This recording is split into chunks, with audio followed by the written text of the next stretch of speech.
So this is Scanner School session number 44. This is our second part in a two-part series on NXDN. Today we're talking about NXDN Trunking. Welcome to the Scanner School, a podcast dedicated to the scanner radio hobby. Class is about to begin. Here is your host, Phil Lichtenberger. So welcome to Scanner School. My name is Phil Lichtenberger. My amateur radio call sign is W2LAE. And this is Scanner School, a podcast where we teach you everything you need to know about the scanner radio hobby. Last week, we talked about NXDN. This week, we'll talk about NXDN. But before we go into NXDN Trunking, which is on the agenda today, let's take a moment to listen to our sponsor, which is from East Coast Pagers. Now, again, East Coast Pagers, in full transparency, is one of my companies. So East Coast Pagers is my online company, and we sell one-way pagers, alphanumeric pagers, and fire pagers. We are a Unication, Swiss Phone, and Apollo pager dealer. And I want to tell you about the current promotions by Unication, because right now, these are the best prices you're going to find on a Unication G1 or a G5. I haven't seen pricing this low on these products and probably all the years that I've been a dealer for Unication. So right now, it's $50 off a Unication G1. And right now is a really great time because you're going to save $50 right off the bat on a Unication G1 pager.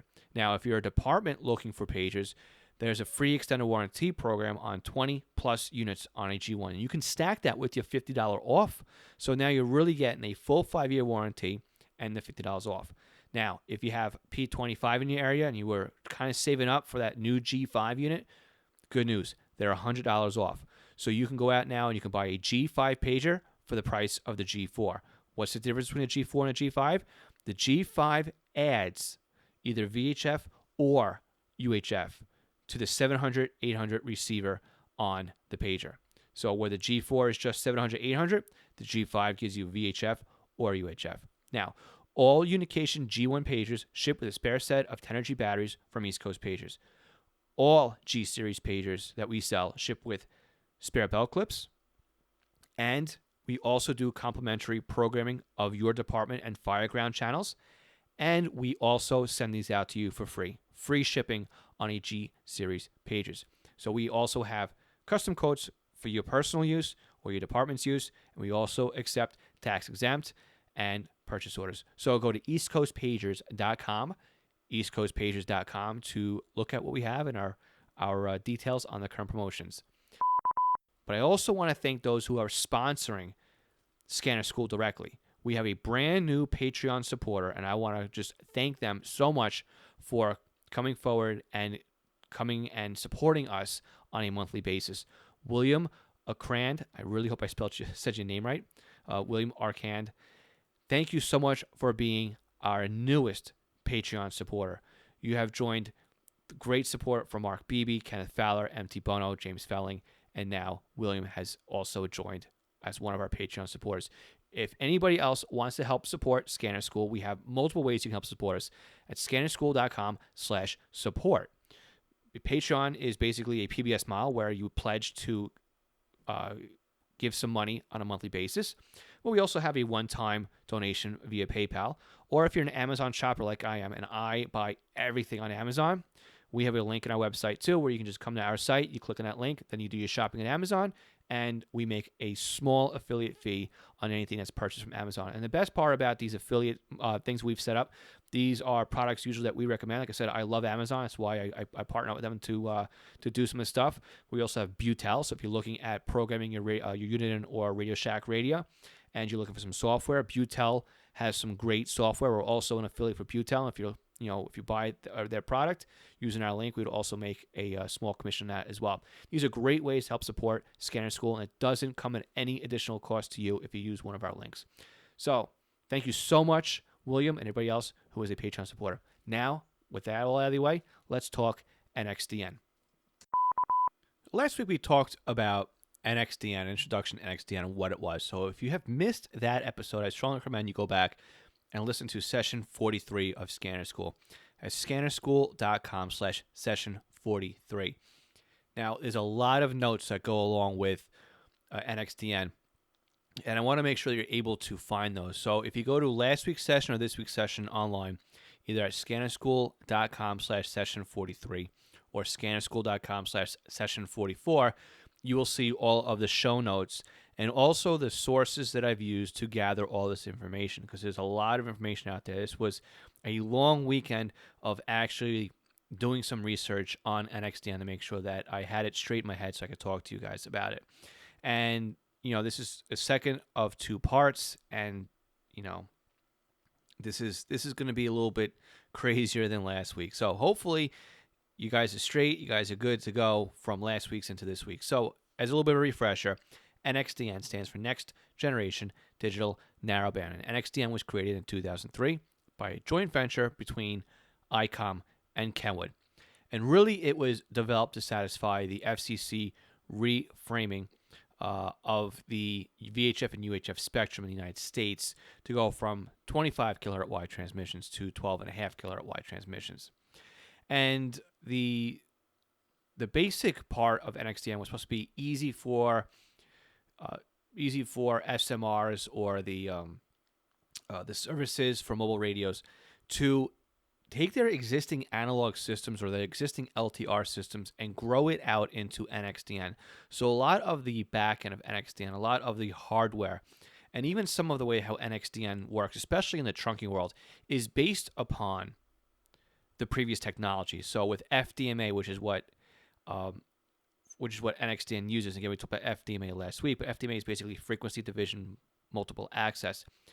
FDMA is a lot like conventional trunking, where a user ties up a frequency and only they use that frequency during a certain amount of time.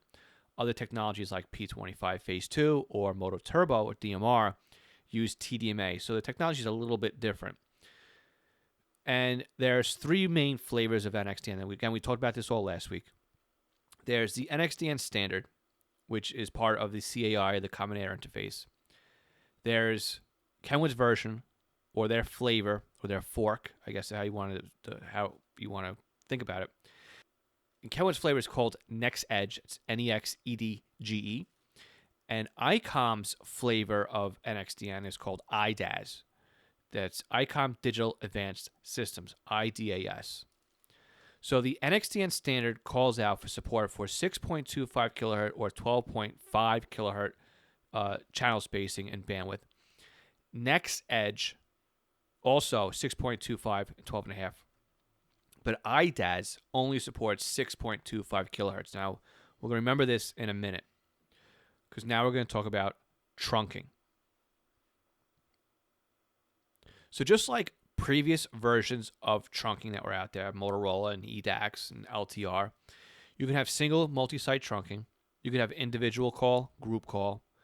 You can have area-wide networking via an IP backhaul. Now, remember again from last week, we talked about the IP backhaul can be set to a particular manufacturer. There's no specification on the CAI, I believe, for IP linking. Just like other technologies, there's support for emergency calls, over-the-air programming or remote programming. The accessory port on the radio may support third-party apps such as a GPS, an MDT, officer down, those kinds of things. And also like DMR and P25, NXDN also shares the AMBE Plus 2 vocoder from DVSI, or Digital Voice Systems, Inc. But by taking this vocoder, again, we talked about this last week, by taking the vocoder and splitting it into half rate, this is how NXDN is able to operate in a 6.25 kilohertz wide bandwidth. So when the NXDN forum was looking at the existing layout of the LAN when it came to trunk radio systems, they really discovered that the way that they were being used, at least in the business pool, that there was a split, that both control channel type of systems are being used and distributed logic trunking were also being used. So digital logic trunking is basically where there's no dedicated control channel in the system. So being that they saw that there was a need or a use for both, that was also implemented into the standard when it came to NXDN and NXDN trunking. So before we go into the different types, let's talk about really quick some other things to look at if you're investigating an NXDN trunk system. So the 6.25 channel spacing supports 4800 bits per second, conventional, Type C and Type D trunking, digital scrambling, and AES and DES encryption. 12.5 kilohertz wide or channel spacing supports 9600 baud transmission rates, conventional, Type C trunking only, digital scrambling, AES, and DEC encryption. So now let's talk about the differences between Type C and Type D. So Type C trunking, very easy to remember here, is where there is a control channel. There's a dedicated control channel on Type C trunking. Now again, you could do single, multiple site trunking using 6.25 or 12.5 kilohertz wide FDMA. Now just like regular, I say regular here, not LTR, trunk systems, you have the control channel. Now if you want to go back and listen to previous sessions of Scanner School, we talked about control channel. I'll put that session in the show notes as well if you need a refresher on how trunking works. But basically, there's a control channel, and all the radios listen to the control channel. And when one of the users in the group keys up, the control channel tells all the users in the group what channel to go to. They all go to that channel, that voice channel. When the user's done transmitting, they go back to the control channel and they wait for further directions. So there is a central control channel operator or a central control channel that tells everybody where to go and when to go there. He's like the conductor at an orchestra. Okay. So again, NextEdge can do the 6.25 and a 12.5 kilohertz spacing. IDAS is only 6.25. So now with Type D trunking, that's the distributed logic type, D for distributed logic. And there's no dedicated control channel in Type D trunking. This is a lot like LTR. So if you go back to Scanner School Session 8, we talked about how LTR trunking worked and how there was a home repeater and there was a pulse on the home frequency to let all the users know that they were okay and there was a heartbeat so that they knew that they were on the system and they weren't out of range. So it's just like that for Type D. There's no control channel.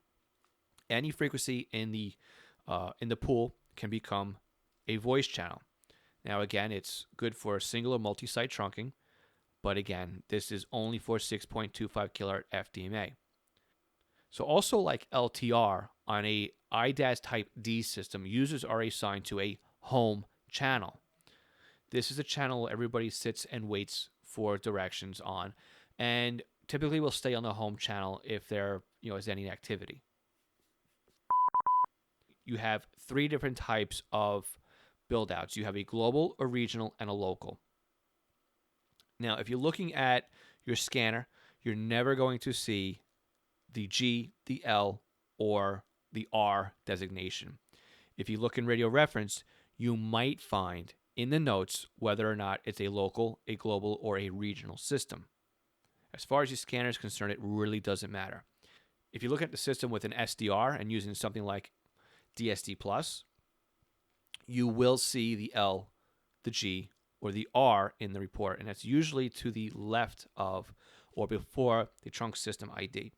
And it's in there really right now as a nice to know type of thing, not a need to know, because from what I'm reading, that there's no real way to put the designation in anywhere.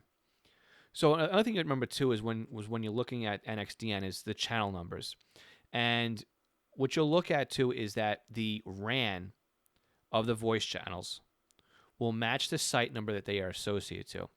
So that's good if you're watching multiple control channels and you see that it says, there's a grant for X number of talks, a particular radio ID or group ID to go to a voice channel, and then you can hear that conversation, you start mapping it out, and all of a sudden you find out now you've mapped out the control or the voice channel twice. Always look at the RAN, because the RAN should match the site number of the system that it's associated to.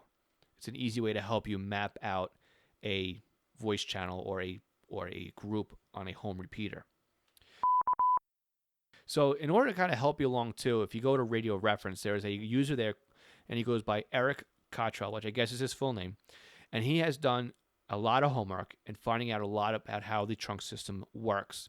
And he did this for both the NXDN, the NextEdge, and the IDAS. And a lot of the data that he posted in there is well beyond and above what I want to go through on a podcast. He goes through how the channel numbers are spaced out, the system number ID ranges. I mean, if I spit it out here on a podcast, it's just a lot of numbers. So I'm going to also link to Eric Cottrell's post on Radio Reference in the show notes, in the session notes for this podcast. You go to scannerschool.com/session44. I'll put a link to his information in there as well. So one other neat thing to look at too when you're looking up a system in Radio Reference for NXDN. So typically you see something like NXDN-48, NXDN-96, which will tell you the baud rate of the system. But you also want to find out too the logical channel numbers. And a lot of NXDN has channel numbers that go into the hundreds, like you might have channel 402. If you're familiar with the way that Radio Reference lays out the logical channel numbers when you have sites, you don't want to have 400 spaces in there. So what ends up happening is you don't actually see the logical channel numbers in the frequency layout on an NXDN system. What you have to do is you click into the NXDN system itself. Then you click on the site name. When you open up the site name, you'll see in the site details page the actual control channel frequency and the channel IDs. So it's an extra step, but that's how they've laid it out on Radio Reference. Now, again, if you're downloading the information directly from Radio Reference, or if you're using a Home Patrol receiver that does NXDN, again, we'll talk about what radios support NXDN in just a couple seconds here. That will be all taken care of you. So really, if you program the system by hand, you'll need to dig a little bit deeper into the programming to find out more of the logical channel numbering.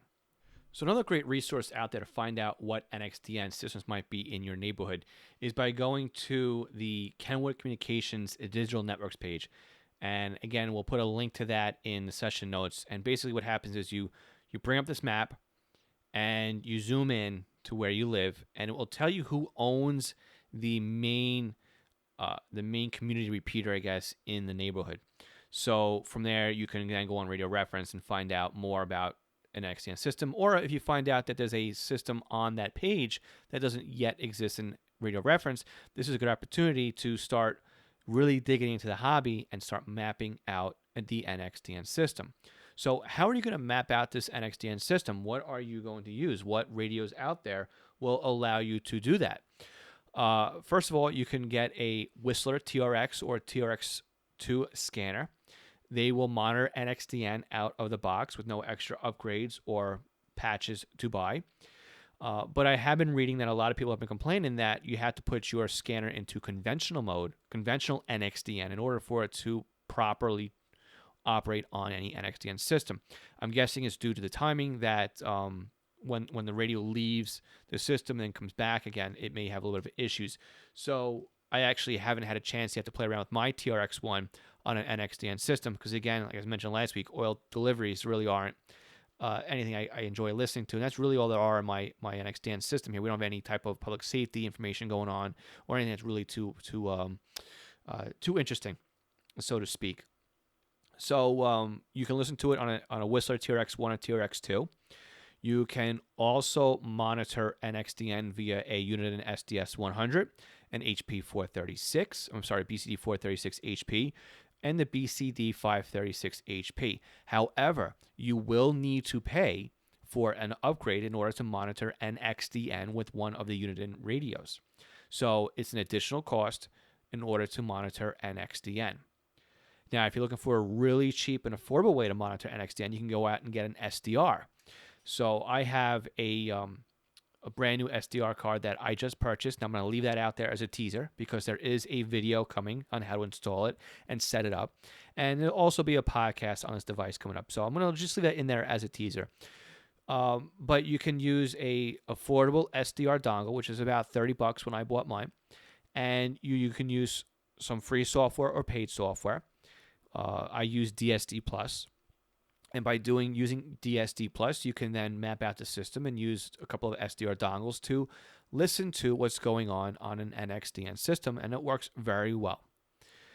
If you have a little bit of money in your pocket and you have a couple of receivers that aren't scanners, AOR DV1, the AOR DV10, the ICOM R3, and the new ICOM R8600 is also said to support NXDN. Now, I'm not a AOR user, so it's a little bit out of my my price point, but they should work probably very well as well.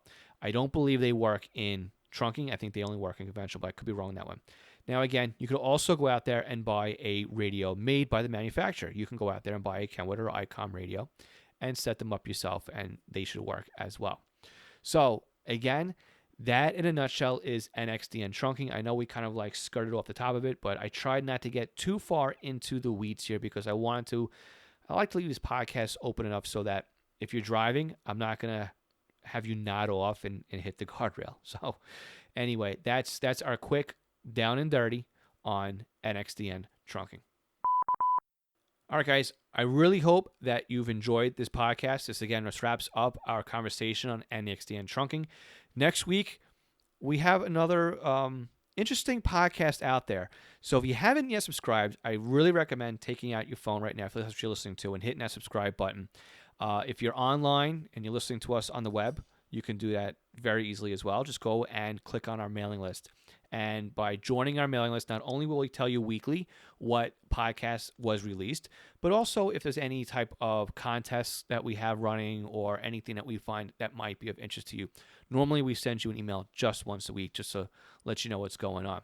So if you haven't yet joined our email newsletter, you can do so at scannerschool.com/subscribe. All right, guys, that is it for this week. Like I said, next week we have a very scary podcast set up for you for Halloween. 731, we'll talk to you next Tuesday. My name is Phil Lichtenberger. This is the Scanner School Podcast, where we teach you everything you need to know about the scanner radio hobby. 73. Thanks for listening to the Scanner School Podcast. Be sure to visit www.scannerschool.com to access the show notes and bonus content.